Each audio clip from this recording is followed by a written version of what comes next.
बहुजन समाज के बुद्धिजीवी साथियों, जय भीम, जय भारत, लाल सलाम, क्रांतिकारी अभिनंदन। 1 मई 2022 से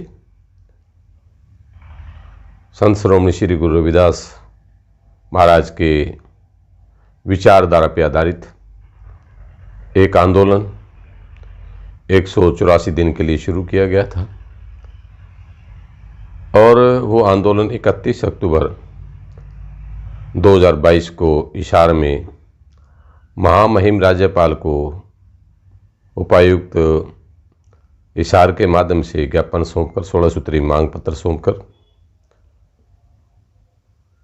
इस आंदोलन का समापन किया। इस आंदोलन में सामाजिक परिवर्तन प्रचार यात्रा या गुरु रविदास मिशन प्रचार यात्रा के नाम से इस आंदोलन को हमने चलाया। इसमें काफ़ी उतार चढ़ाव हुआ है और समाज के हर तबके से, हर वर्ग से इस यात्रा के लिए समर्थन मिला। इस यात्रा में आर्थिक कठिनाइयों का सामना करना पड़ा। हमारे साथियों ने इसमें आर्थिक सहयोग भी दिया। कुछ साथियों ने सहयोग नहीं दिया, लेकिन एक आंदोलन है, इसके अंदर ये सारी चीज़ें चलती हैं।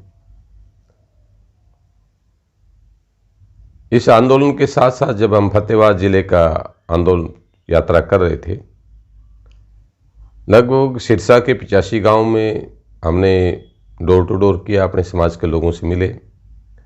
फतेहाबाद जिले में भी हमने इस आंदोलन को हर फतेहाबाद के शहर की कॉलोनियों सभी में पार्टिसिपेशन में रहा। उस दौरान 3 अक्टूबर को आदमपुर चुनाव की घोषणा हुई। साथियों से चर्चा हुई, आदमपुर चुनाव के में लड़ने का फैसला लिया गया।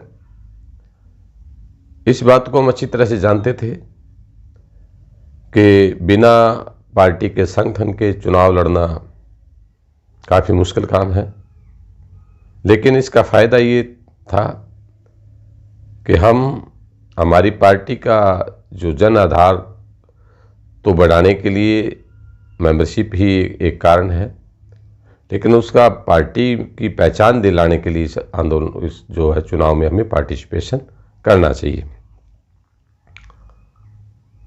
काफ़ी साथियों से चर्चा हुई। एडवोकेट बोधराज जो फतेहाबाद डिस्ट्रिक्ट कोर्ट में भी प्रैक्टिस करते हैं और आदमपुर तहसील में भी काम करते हैं, उनसे चर्चा हुई। उन्होंने भी आह्वान किया कि आप आदमपुर चुनाव पार्टी की तरफ से लड़ा जाना चाहिए। उनसे बोला गया कि आप कोई कैंडिडेट की खोज करो और हम उनको चुनाव लड़वाते हैं। परिस्थितियाँ इस प्रकार से डेवलप हुई कि हमें दूसरा कोई कैंडिडेट ठीक से मिला नहीं और नेशनल कमीशन जो है इलेक्शन कमीशन ऑफ इंडिया, वो नई नई शर्तें उनकी आती रहती है। उसके अनुसार 5 साल की ITIR होना ज़रूरी है, इससे पहले नहीं था। तो हमारा मकसद था बोधराज को चुनाव लड़वाया जाए और उसके लिए उसी हिसाब से वो एलिजिबिलिटी बन नहीं रही थी। तो साथियों, हमने ये फैसला लिया कि इस चुनाव को खुद फाइट किया जाए। उस चुनाव को लड़ा। उसमें विशेषकर बोधराज का एडवोकेट बोधराज, राजेश पालान, दलबीर जी कुवाड़ा से, सोनीपत से रामदास सरवा जी और पानीपत से अमित, जयप्रकाश फतेहाबाद से, काफ़ी इन साथियों का प्रत्यक्ष तौर पे सहयोग रहा। साथियों का आर्थिक सहयोग भी रहा। आर्थिक सहयोग में अगर हम देखें, डॉक्टर बुद्धराम जी, डॉक्टर रामनिवास दहिया जी और हमारे साथी इंजीनियर चोपड़ा जी, PK राजवंशी जी, इंजीनियर सुंदर जी, और हमारे साथी रमेश वैदवाड़ा जी, हमारे साथी रूपचंद जी, इन साथियों का आर्थिक सहयोग भी रहा और ख़ास करके मुरली जी कटारिया ने भी एक दिन इसमें कार्यक्रम में साथ दिया। इसके अलावा मेरे गांव से मेरे दोस्त का बेटा है कादर खान, उसने भी इस मामले में हमें सहयोग दिया, साथ दिया। साथियों, इस चुनाव के अंदर जिला प्रशासन का बड़ा अच्छा योगदान रहा। उन्होंने साफ सुथरा चुनाव करवाने की हर संभव कोशिश की और वो बधाई के पात्र है। मीडिया का रोल तो हमेशा से ही अच्छा नहीं रहता। साहब कांशीराम जी इस बारे में एक बात कहते थे कि सबसे पहले मीडिया हमें ब्लैकआउट करता है, जब थोड़ा सा आपकी ताकत बढ़ती है तो वो ब्लैकलिस्ट करता है, और जब आपकी ताकत और ज़्यादा बढ़ जाती है तो वो आपको ब्लैकमेल करता है। ऐसा ब्राह्मणवादी मीडिया का चरित्र है। इसलिए हमने कभी मीडिया के ऊपर ध्यान नहीं दिया। हमारा अपना मीडिया जो समन भारत टीवी है, समय की व्यवस्था के कारण हम इस पे भी फोकस नहीं कर पाए। हम बहुत बड़ा रोल हमारे लिए समन भारत टीवी कर सकता था, वो हमारी इसमें खामियां रही। चुनाव में जो प्रत्यक्ष जो चुनाव था, इस चुनाव के अंदर बाइपोलर ये चुनाव हुआ। कांग्रेस और बीजेपी के दो लोगों के बीच में, दो पार्टियों के बीच में चुनाव सिमट गया। वो बहुत कांग्रेस और बीजेपी के दोनों ही लोग इस चुनाव के बहुत बड़े खिलाड़ी हैं। और हमारे लोग जिस समाज के लिए हम लड़ते हैं, शेड्यूल्ड कास्ट में सबसे अग्रणी जो जाति है चमार, वो भी एक बात कहते थे जब हम लोगों से बात करते कि इस बार तो हमने कुलदीप को निपटाना है, कुलदीप को हराना है। ये जिन जिन गांव में हम गए उन सभी साथियों से हमने चर्चा की। 57 गांव थे, जिसमें से हम 40 गांवों तक हम अपने डोर टू डोर जा पाए। हमने जो एक्टिव लोग थे उनसे चर्चा में ये बात कहने की कोशिश की कि कौन जीतता है कौन हारता है इसको बिना देखे हमारे समाज के लिए खुशी की बात है कि हमारी एक पार्टी बनाएगी और हमारे समाज का कैंडिडेट भी आपके बीच में है। अब वक्त उनकी कुछ लोग और स्ट्रेट फॉरवर्ड कुछ लोग होते ज़्यादा नहीं थे, उन्होंने मना किया। और हमारे बहुजन समाज पार्टी के जो कार्यकर्ता, जैसे जिन्होंने किया मायावती के कार्यकरण करने के बाद, जैसे वो दलाली करते हैं, उन्होंने चुनाव से ठीक 4 दिन पहले बीएसपी के सभी कार्यकर्ताओं को बुला के और कांग्रेस के प्रदेश अध्यक्ष को बुला के उसको अपने चूड़ी बागड़ियान में बुला के उनका जनसभा करके और समर्थन देने की घोषणा कर दी। ये चीज़ें मैं इसलिए बता रहा हूँ कि इसमें आप सभी साथियों को पता रहना चाहिए कि बहुजन समाज पार्टी के लोग कांशीराम जी के समय में 17 स्टेट में बीएसपी तीसरे नंबर की सबसे बड़ी पार्टी थी। आज उत्तर प्रदेश को छोड़ के कहीं भी 1.5% 1% से ज़्यादा इनके वोट नहीं आते, क्योंकि इन्होंने मिशन को कमीशन में बदला और ये किसी भी पार्टी का समर्थन करते हैं तो बिना कुछ लिए दिए समर्थन नहीं करते। तो ये एक बड़ा कारण रहा। हमारा आदमपुर हल्के में रिश्तेदारियाँ हैं, जानकारियाँ हैं, वो सब कुछ सच है, लेकिन पार्टी के ग्राउंड पे मिशन के आधार पे हम आदमपुर हल्के में कभी गए नहीं थे। 87 के चुनाव में देवीलाल नाम का एक कैंडिडेट साहब कांशीराम जी ने तैयार किया था। 3 दिन बाद आदमपुर के चौधरी भजनलाल ने बुला के उसको टिकट, तो वो चुनाव लड़ रहा था, उसको जेई लगा दिया। उसके बाद बहुजन समाज पार्टी का वहाँ कोई कैंडिडेट ढंग से पनप नहीं पाया। ये इतिहास आदमपुर के लोगों को रहा है। तो जिन लोगों ने प्रत्यक्ष और परोक्ष रूप में एलएसपी को स्वीकार किया, उनको वोट दिया, अब नहीं दिया, आगे भी देंगे। हम इस चुनाव में काफ़ी हमें अनुभव मिला। इसमें सबसे पहला और बड़ा अनुभव ये कि हमें केवल वहीं चुनाव लड़ना चाहिए जहाँ पे हमारे पार्टी का संगठन है। संगठन का मतलब 180 बूथ थे। अगर 180 बूथ में एक बूथ पे अगर हम एक नौजवान को खड़ा कर देते तो 180 होते, 2 को कर देते तो 360 होते, और अगर एक बूथ पे 5 यूथ को ड्यूटी देते हैं तो 900 कार्यकर्ता हमारे पास हो जाते हैं। अब कुछ ऐसे फैसले लेने की ज़रूरत है। मैं कुछ साथियों को मैं बताना चाहता हूँ, या आप इस बात को समझ पाएंगे या नहीं। ये पार्टी अन्य पार्टियों से थोड़ा अलग है। ये क्रांतिकारी पार्टी है। किसी भी पार्टी का क्रांतिकारी का स्ट्रक्चर क्या है?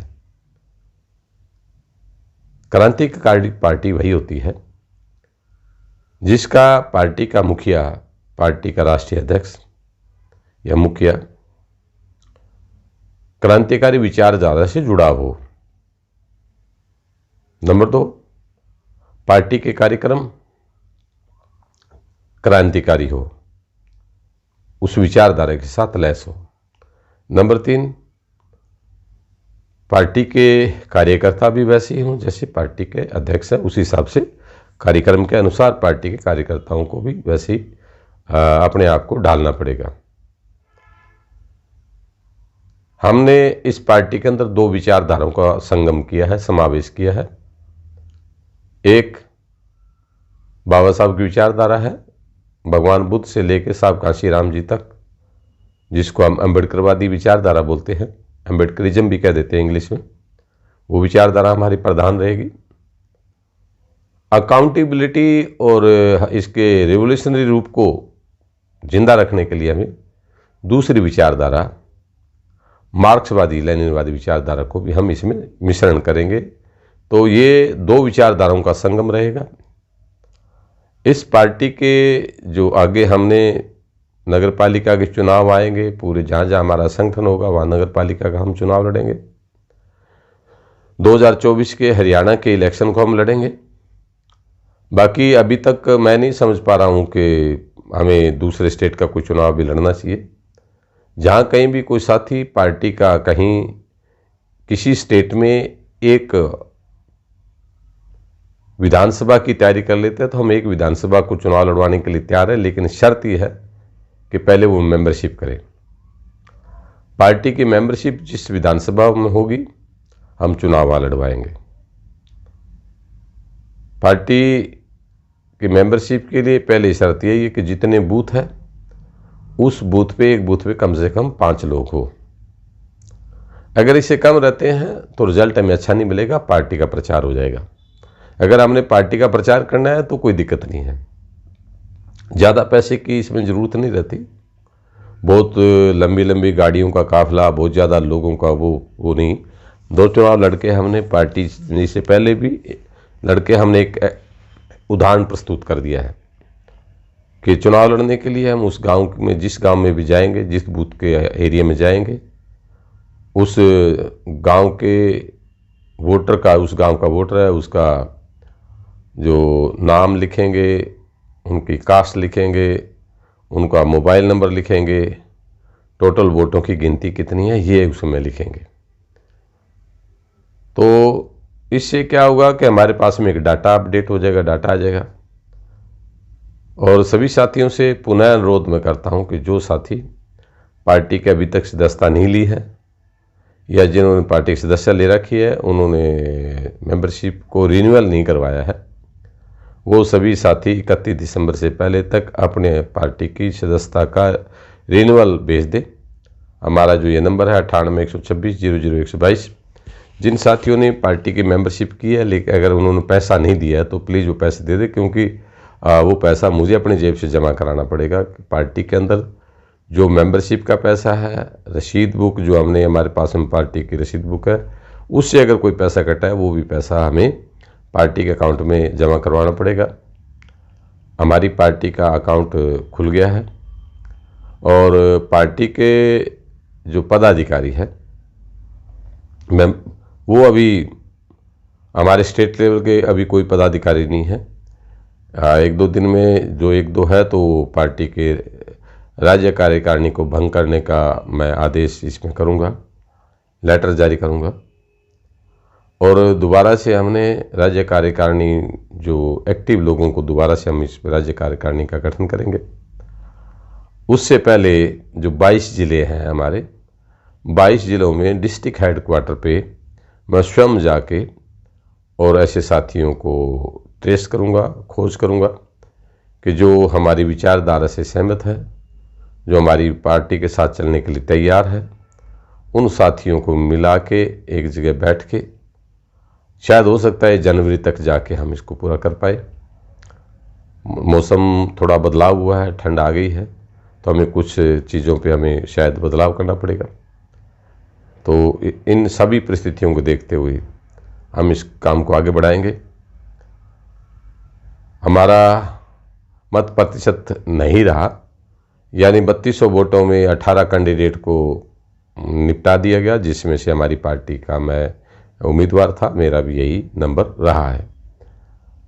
तो बस आज मैं इतना ही, एक दो दिन छोड़ के मैं इसको यूट्यूब चैनल पे अपना सम्मान बाढ़ टीवी है, अपनी पार्टी के सभी साथियों से ये सम्मान बाढ़ टीवी आप वो करवा दें, सब्सक्राइब करवा दें।